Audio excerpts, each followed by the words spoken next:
നമ്മുടെ അഹ്ലുസുന്ന വൽ ജമാഅത്തിന്റെ അഖീദയിൽ നമ്മുടെ ഇമാമിയങ്ങൾ, അഹ്ലുസുന്ന വൽ ജമാഅത്തിന്റെ ഇമാമിയങ്ങൾ പെണ്ണുങ്ങൾ പള്ളിയിലേക്ക് പോകുന്നതിൽ പോലും ഈ കാർക്കശ്യം സ്വീകരിക്കാൻ കാരണം ഇതാണ്. മേലെ എത്ര പോയാൽ അള്ളാഹിന്റെ അടുത്ത് കുറച്ച് കൂലി ഏറെ കിട്ടുള്ളൂ, വേറെ ഒരു നഷ്ടവും ഈ അഭിപ്രായം സ്വീകരിച്ചത് കൊണ്ട് വരാൻ പോണില്ല. എന്താ അതിലൊക്കെ അഭിപ്രായ വ്യത്യാസങ്ങൾ? എന്താണ് ഹദീസ്? ലാ തംനഉ ഇമാ അല്ലാഹി മസാജിദല്ലാഹ്. അള്ളാഹുവിന്റെ അടിയാത്തികൾ പള്ളിയിലേക്ക് പോകട്ടെ എന്ന് ചോദിച്ചാൽ തടയരുത്. അതിനർത്ഥം എന്താ? ഈ ചോദിക്കുന്ന പെണ്ണുങ്ങൾ ഉണ്ടാകും, എനിക്ക് പോയേ പറ്റൂ എന്ന് പറയും. അങ്ങനത്തെ പെണ്ണുങ്ങൾ ചോദിച്ചാൽ നിങ്ങൾ തടയണ്ട. നിങ്ങൾ പറഞ്ഞോളി എന്നാണോ അള്ളാഹുവിന്റെ റസൂൽ പറഞ്ഞത് സ്വല്ലല്ലാഹു അലൈഹി വസല്ലം? അള്ളാഹുവിന്റെ ഹബീബ് സ്വല്ലല്ലാഹു അലൈഹി വസല്ലം തങ്ങളുടെ ഭാര്യമാർ അവർ ജീവിച്ചത് അവിടുത്തെ പള്ളിയുടെ തൊട്ടരികത്താണ്. മക്കയിലാണെങ്കിലോ മദീനയിലാണെങ്കിലോ. നമ്മുടെ ഉലമാഇന്റെ ചലഞ്ച്, അള്ളാഹുവിന്റെ റസൂലിന്റെ ഒരു ഭാര്യ പോലും ഒരു ജുമുഅ ജമാഅത്തിന് ഹബീബ് സ്വല്ലല്ലാഹു അലൈഹി വസല്ലം തങ്ങളുടെ പള്ളിയിൽ സംബന്ധിച്ചിട്ടില്ല എന്നത് ചലഞ്ചാണ്, തെളിയിക്കാൻ പറ്റൂല. ആയിഷ ബീവി പറഞ്ഞിട്ടുണ്ടല്ലോ, അഭിപ്രായം പറഞ്ഞു. എങ്ങനെ? അവരുടെ വീടിന്റെ മതിൽ പള്ളിയാണ്, അവർക്കറിയാം അവിടെ നടക്കുന്ന വിഷയങ്ങൾ. അള്ളാഹുവിന്റെ റസൂലിന്റെ ഖുതുബ ചിലപ്പോൾ ശ്രദ്ധിച്ചെന്ന് വന്നേക്കാം, പള്ളി പോയതിന് തെളിവല്ല. അങ്ങനെ ഒരു തെളിവും അവിടുത്തെ ഒരു ഭാര്യയും പോലും ഒരു ജുമുഅ ജമാഅത്തിനും സംബന്ധിച്ചിട്ടില്ല. വേറെ പെണ്ണുങ്ങൾ പോയിട്ടുണ്ട് ഇസ്ലാമിന്റെ ആദ്യകാലങ്ങളിൽ. ഉമർ അൽ ഫാറൂഖ് റളിയല്ലാഹു അൻഹു ആതിക ബീവിയെ കല്യാണം കഴിച്ചവരല്ലേ. ആതിക ബീവി റളിയല്ലാഹു അൻഹ അവർക്ക് പള്ളിയിൽ പോവാൻ താല്പര്യമായിരുന്നു. എനിക്ക് പോണെന്ന് പറഞ്ഞു, തടയാൻ പാടില്ല എന്ന് അല്ലാഹു പറഞ്ഞിട്ടില്ലേ? തടഞ്ഞില്ല ഉമർ അൽ ഫാറൂഖ് റളിയല്ലാഹു അൻഹു. പക്ഷേ മഹാനായ ഉമർ അൽ ഫാറൂഖ് റളിയല്ലാഹു അൻഹു എന്താ സ്വഹാബത്തിന്റെ ഒക്കെ നിലപാട്? നമ്മളൊരു ഹദീസ് കഴിഞ്ഞ പരസ്യം പറയാ, നമ്മളങ്ങ് അഭിപ്രായം ഫത്വയും കൊടുക്കുക. സ്വഹാബത്ത് എന്തത് മനസ്സിലാക്കി? അവർ പോയതോ സുബ്ഹിക്കും ഇശാഇനും ലാ യുഅറഫന മിനൽ ഗലസി, രാത്രിയുടെ ഇരുട്ടുകൊണ്ട് ഇതാണോ പെണ്ണാന്ന് പോലും തിരിയില്ല, സുരക്ഷിതത്വമുള്ള നാടാണ്. അങ്ങനെ അവർ പോയി ളുഹറിനും അസറിനും പള്ളിക്ക് ജുമുഅക്ക് പോയി എന്നല്ല ഇതിന്റെ അർത്ഥം. ലാ യുഅറഫന മിനൽ ഗലസ്, ഇതൊന്നും പറഞ്ഞു കൊടുക്കൂല ആൾക്കാർക്ക്. അങ്ങനെ ഒരു പെണ്ണുങ്ങളുടെ യൂണിയൻ ഉണ്ടാക്കണമെങ്കിൽ വേറെന്തെങ്കിലും പറഞ്ഞേക്ക്, ഇസ്ലാമിന്റെ പേര് ഉപയോഗിക്കല്ല. ഉമർ റളിയല്ലാഹു അൻഹു എന്തു ചെയ്തു? ആതിക ബീവി റളിയല്ലാഹു തആല അൻഹ ഇശാ നിസ്കരിച്ച് വരുമ്പോ ഒരു കുറ്റിക്കാടിന്റെ ഉള്ളിൽ മറഞ്ഞിരുന്നു. ആതിക ബീവി ഇങ്ങനെ നടന്നു പോവാൻ, ഉമർ തങ്ങൾ ബാക്കിൽ നിന്ന് ഒരച്ച തോണ്ടൽ ആതിക ബീവിന്റെ ബാക്കില്. യാ അല്ലാഹ് ഫസദ സമൻ, ആതിക ബീവി ഒരച്ച ഓട്ടം. ഉമർ തങ്ങൾ ഷോർട്ട് കട്ടിന് പോയി പരിയിലെത്തിയിട്ടുണ്ട്. അപ്പൊ ആതിക ബീവി ബേജാറായിട്ട് വന്നിട്ട് പറയാം, യാ ഉമർ ഫസദ സമാൻ, ഉമറേ നാട് നാശമായിട്ടുണ്ട് ഉമറേ, ആളുകൾ തോണ്ടാൻ തുടങ്ങിയിട്ടുണ്ട്. ആരാ തോണ്ടിയത്? സ്വന്തം ഭർത്താവാണ് ഉമർ അൽ ഫാറൂഖ് റളിയല്ലാഹു അൻഹു. എന്തിനായി പണി ചെയ്തത്? സ്വഹാബത്ത് മനസ്സിലാക്കിയ അർത്ഥം അതാണ്. ഇത് പ്രോത്സാഹിപ്പിക്കപ്പെടേണ്ട വിഷയമല്ല. അവർക്ക് ഹദീസ് അറിയാത്തത് കൊണ്ടാണോ? ഇത് പ്രോത്സാഹിപ്പിക്കേണ്ട. നമ്മുടെ നാട്ടിലൊക്കെ എന്താ നടക്കുക? പെണ്ണുങ്ങൾക്ക് ഇഷ്ടമായിരിക്കും, നമുക്ക് നമ്മുടെ ശരീരത്തിന് ഇഷ്ടമായിരിക്കും. പക്ഷെ അതാണോ നമ്മൾ ചെയ്യേണ്ടത്? അള്ളാന്റെ ഇഷ്ടമല്ലേ? അതല്ലേ ഇസ്ലാം? അതുകൊണ്ടാണ് ഇസ്ലാം നമ്മുടെ ഉലമാ ഇത്രയും കർക്കശമായ നിലപാടെടുക്കാൻ കാരണം. എന്നല്ല പള്ളി വന്ന നജസായത് കൊണ്ടല്ല, അവർക്കത് പുണ്യമല്ല. പള്ളി വന്നിട്ട് കൂലി കിട്ടോ? ഇല്ല. വബുയൂതുഹുന്ന ഖൈറുൽ ലഹുന്ന, അതിന്റെ തൊട്ടപ്പുറത്ത് ആദീത് അത് മുഴുവൻ ഓതി കൊടുത്ത ആൾക്കാർക്ക് എത്ര ക്ലിയർ ആവും. ഇങ്ങനെ പള്ളിയിലേക്ക് വരിൻ എന്ന് ഈ യൂണിയന്റെ ആൾക്കാരെ വിളിച്ചു പറയുമ്പോ ആ ഹദീസിന്റെ നേർ ബാക്കി എന്താണ്? വബുയൂതുഹുന്ന ഖൈറുൽ ലഹുന്ന, അവരുടെ പുരയിൽ അവർ നിസ്കരിക്കലാണ് കേട്ടോ അവർക്ക് ഏറ്റവും ഖൈറ്.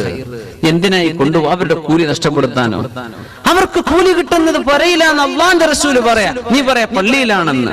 ഏത് സ്വീകരിക്കണം? അപ്പോ ഇതുപോലെയുള്ള ആയത്തുകളുടെ വെളിച്ചത്തിലാണ് നമ്മൾ ഈ ഹദീസുകളെ മനസ്സിലാക്കേണ്ടത്. വൃദ്ധയായ പെണ്ണിന് പോലും പുറത്തിറങ്ങാനുള്ള ഇസ്ലാമിന്റെ നിയമം, അവൾ മേൽവസ്ത്രം മുഴുവനും ശരീരത്തിലെ വസ്ത്രങ്ങൾക്ക് മേൽ ധരിക്കുന്ന വസ്ത്രം പോലും ധരിച്ചിട്ടേ ഗൈറ മുതബദ്ദിജാത്തിൻ ബിസീന.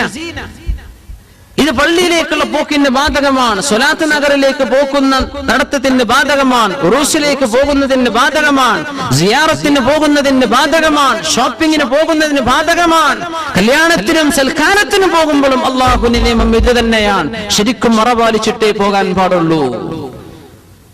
നിയമം എല്ലായിടത്തും ഒരുപോലെയാണ്. നമ്മൾ ആരും അതിൽ ന്യായീകരിക്കരുത്. ദീനിന്റെ നിയമം തന്നെയാണ്. നമ്മൾ ചെയ്യുന്നുണ്ടോ ഇല്ലേ ഇത് വേറെ വിഷയം. അത് നാമും അല്ലാഹും തമ്മിലുള്ള ഹിസാബിന്റെ വിഷയമാണ്. പക്ഷെ ദീൻ തിരുത്താൻ പാടില്ല. നിയമം എല്ലാറ്റിനും ഒരുപോലെയാണ്. അങ്ങേ അറ്റത്തെ അച്ചടക്കത്തോടുകൂടെ പെണ്ണുങ്ങൾ നടക്കാൻ പാടുള്ളൂ. അങ്ങനെയൊക്കെ പറഞ്ഞ ശരീഅത്തിലാണ് നമ്മൾ യഥേഷ്ടം പെണ്ണുങ്ങൾ അങ്ങാടിയിലേക്ക് ഇറക്കിയത്. ജുമുഅ ജമാഅത്തിൽ എന്ന് പറഞ്ഞു കൊണ്ടു നടന്നത്. അതിനൊരുപാട് ആളുകൾ സിന്ദാബാദ് വിളിച്ചു അല്ലേ. എന്താ ഇപ്പൊ ഉണ്ടായത്? പെണ്ണിന്റെ ലജ്ജ നഷ്ടപ്പെട്ടില്ലേ? ഞാൻ നിഷ്പക്ഷമായി ഇതിനെ വീക്ഷിക്കുകയാണ്. ഒരു പർദ്ദയും മഫ്തയും ധരിച്ച ആണുങ്ങളെ പോലെ കൈയും കീശി നടക്കുന്ന പെണ്ണുങ്ങൾ നമ്മുടെ നാട്ടിലുണ്ടായത് എവിടെ മുതലാണ് ഇതുണ്ടായത്? ഒരു പെണ്ണിന്റെ ലജ്ജയോ ഒരു നാണത്വമോ ഇല്ലാതെ നെഞ്ചു വിരിച്ച് നടക്കുക. ഒരു പർദ്ദയും മഫ്തയും ധരിച്ചാൽ മതി, ജമാഅത്തിന് പോവുക, ജുമാക്ക് പോവുക എന്ന് പറഞ്ഞ് നടന്ന ഈ നടത്തത്തിലൂടെ പെണ്ണുങ്ങളുടെ മിനിമം മോഡസ്റ്റി, അവരുടെ ലജ്ജ നഷ്ടപ്പെട്ടു പോയില്ലേ? ഒരു പെണ്ണിന് ലജ്ജയില്ലെങ്കിൽ ആണും പെണ്ണെന്താ വ്യത്യാസം? പെണ്ണിന്റെ ഏറ്റവും വലിയ അലങ്കാരം അവരുടെ ആഭരണം ലജ്ജയല്ലേ? ഒരു മഫ്തങ്ങ് കുത്തിയാ പിന്നെ അങ്ങാടിയിലൂടെ ആരോടും ചിരിച്ചും വർത്തമാനം പറഞ്ഞും സ്റ്റേജുകളിൽ പ്രസംഗിക്കാനും പെണ്ണിന് പറ്റുമെന്ന് എവിടെന്ന് വന്നു? ആര് പഠിപ്പിച്ചു ഇത്? എവിടെന്ന് കിട്ടി ഈ നിയമം? ഇതിന്റെ ആളുകൾ അള്ളാഹുവിന്റെ മുമ്പിൽ ചോദ്യം ചെയ്യപ്പെടും. ഇസ്ലാമിന്റെ പേരിൽ ചെയ്യല്ല, എന്തെങ്കിലും പറഞ്ഞോ. അള്ളാഹുവിന്റെ ദീൻ മുസ്ലിമത്തുകളായ പെണ്ണുങ്ങളെ തെറ്റിദ്ധരിപ്പിക്കരുത്. ഇത്രേ ഇവിടെ പ്രശ്നമുള്ളൂ. തടയണ്ട എന്ന് പറഞ്ഞാൽ നിയമം തടയണ്ട എന്ന് തന്നെ. പക്ഷേ ആയിഷത്ത് സിദ്ദീഖ റളിയല്ലാഹു അൻഹാ ലൗ റഅ നബി സ്വല്ലല്ലാഹു അലൈഹി വസല്ലം മാ അഹദസത്തിൻ നിസാ, ഇന്ന് പെണ്ണുങ്ങൾ ചെയ്തു കൂട്ടുന്നത് എന്റെ ഹബീബ് റസൂലുള്ളാഹി സ്വല്ലല്ലാഹു അലൈഹി വസല്ലം തങ്ങളെങ്ങാനും കണ്ടിരുന്നുവെങ്കിൽ ലമനഅഹുന്നൽ മസാജിദ, പള്ളിയിലേക്ക് നിങ്ങൾ വരരുതെന്ന് എന്റെ ഹബീബ് അവരോട് പറയുമായിരുന്നുവെന്ന് ഉമ്മുന ഉമ്മുൽ മുഅ്മിനീൻ ആയിഷത്തു സിദ്ദീഖ റളിയല്ലാഹു അൻഹാ എന്ന് 1-ാം നൂറ്റാണ്ടിലെ ചർച്ചയാണത്. അല്ലാഹുവിന്റെ റസൂൽ വഫാത്തായ ഉടനെ ആയിഷ ബീവി റളിയല്ലാഹു അൻഹ വഫാത്താകുന്നതിന് മുമ്പ് അന്നത്തെ പെണ്ണുങ്ങൾ ചെയ്തു കൂട്ടുന്നത് അല്ലാഹുവിന്റെ റസൂൽ കണ്ടാൽ നിങ്ങൾ പള്ളിക്ക് വരണ്ട എന്ന് അല്ലാഹുവിന്റെ ഹബീബ് പറയുമായിരുന്നു. സ്വഹീഹായ ഹദീസല്ലേ? ഇതൊന്നും നോക്കൂല. ഒരു കാര്യങ്ങൾ പറഞ്ഞ് മെമ്പർഷിപ്പ് കൂട്ടാൻ നിങ്ങൾ എന്തെങ്കിലും ചെയ്തോ, പെണ്ണുങ്ങളെ പുറത്തേക്ക് ഇറക്കല്ല, അതിനെ പ്രോത്സാഹിപ്പിക്കല്ല. ദീനിന്റെ പേരിൽ അതിന് ഒരു ന്യായവും നിങ്ങൾക്കില്ല. സുബ്ഹാനല്ലാഹ്, അല്ലാഹുവിന്റെ നിയമം ഇതാണ്. സ്വഹാബത്ത് എന്താണ് ഈ ഹദീസ് എന്ന് മനസ്സിലാക്കിയതെന്ന് ചിന്തിക്ക്. ഉമർ ഫാറൂഖ് റളിയല്ലാഹു അൻഹു സ്വഹാബത്ത് എന്ത് ചെയ്തു? അല്ലാഹുവിന്റെ റസൂലിന്റെ ഭാര്യമാർ ആ ഹദീസ് അറിഞ്ഞിട്ടില്ലേ? അവര് പോയോ അല്ലാഹുവിന്റെ റസൂലിന്റെ പള്ളിയിലേക്ക്? ഒരു ഹദീസ് കൊണ്ട് പോലും അവിടുത്തെ ഒരു ഭാര്യ അല്ലാഹുവിന്റെ റസൂലിന്റെ ഭാര്യമാരിൽ ഒരാളെങ്കിലും ജുമുഅ ജമാഅത്തിൽ സംബന്ധിച്ചതായിട്ട് തെളിവില്ല. പെണ്ണുങ്ങൾ പോയിട്ടുണ്ട്, ചില പെണ്ണുങ്ങൾ പോകാറുണ്ടായിരുന്നു. അങ്ങനെ കാണാം. ആര് പോയില്ല? ഹബീബിന്റെ ദീൻ പഠിച്ച അവിടുത്തെ ഉമ്മഹാത്തുൽ മുഅ്മിനീൻ ഒരാൾ പോലും പോയതിന് തെളിവില്ല. It's a challenge. അപ്പോ ഒച്ചപ്പാടുകളൊക്കെ വെറുതെ ചെയ്യല്ല. ദീനാണ്. നമുക്ക് ഇഷ്ടപ്പെട്ടത് പറയല്ല, അള്ളാഹുവിന്റെ ഇഷ്ടം പറയേ. നീ എന്ത് ചെയ്തോ, നീയും അള്ളാഹും തമ്മിലുള്ള വിഷയമാണ്. പക്ഷെ ദീനിന്റെ ഒരു നിയമം തെറ്റിദ്ധരിപ്പിച്ചാൽ ഒരു സമൂഹത്തിന്റെ സർവമാന നന്മകളുമാണ് നശിപ്പിക്കുന്നത്. ആ പെണ്ണുങ്ങൾക്ക് പറയുന്ന കിട്ടുന്ന 27 ജമാഅത്തിന്റെ കൂലി പള്ളിയിലേക്ക് വിളിച്ചു വരുത്തിയിട്ട് നഷ്ടപ്പെടുത്തിയില്ലേ? ഇങ്ങനെ പെണ്ണുങ്ങൾ മുഖം മറക്കാതെ നടന്ന് ആണുങ്ങളോടോ അല്ലാത്തവരോടോ കാണാനും മിങ്കിളാവാനുമുള്ള അവസരമുണ്ടാക്കി തീർത്ത ആ ഓരോ കാഴ്ചകൾക്ക് കുല്ലു നദറത്തിൻ സഹ്മും മിൻ സിഹാമി ഇബ്ലീസ്, ഓരോ അന്യ പെണ്ണിനെ നോക്കുന്ന നോട്ടവും പിശാചിന്റെ വിഷത്തിൽ മുക്കിയ അമ്പാണെന്ന് റസൂലുള്ളാഹി സ്വല്ലല്ലാഹു അലൈഹി വസല്ലം തങ്ങളുടെ ഹദീസ്. അതിന് അവസരമുണ്ടാക്കിയതിന് അല്ലാഹുവിന്റെ മുമ്പിൽ നമ്മൾ മറുപടി പറയണ്ടേ? അതുകൊണ്ട് പെണ്ണുങ്ങൾ, സഹോദരിമാർ മനസ്സിലാക്കണം, നമ്മുടെ നന്മയ്ക്ക് വേണ്ടിയാണ്, നമ്മുടെ ഉഖ്റവിയായ നന്മയ്ക്ക് വേണ്ടിയാണ് അള്ളാഹുവിന്റെ ഈ നിയമങ്ങൾ നമ്മൾ മനസ്സിലാക്കുക. ഇതുകൊണ്ടുണ്ടാകുന്ന നാശം നമ്മൾ സഹിച്ചേ പറ്റൂ. ഇത് പെണ്ണുങ്ങൾ പള്ളിക്ക് പോകുമ്പോ മാത്രമല്ല, എപ്പോ പുറത്തിറങ്ങുമ്പോഴുമുള്ള നിയമം ഇതാണ്. ഉറൂസ് നടക്കാന്ന് പറഞ്ഞ് പറയാൻ പറ്റില്ല.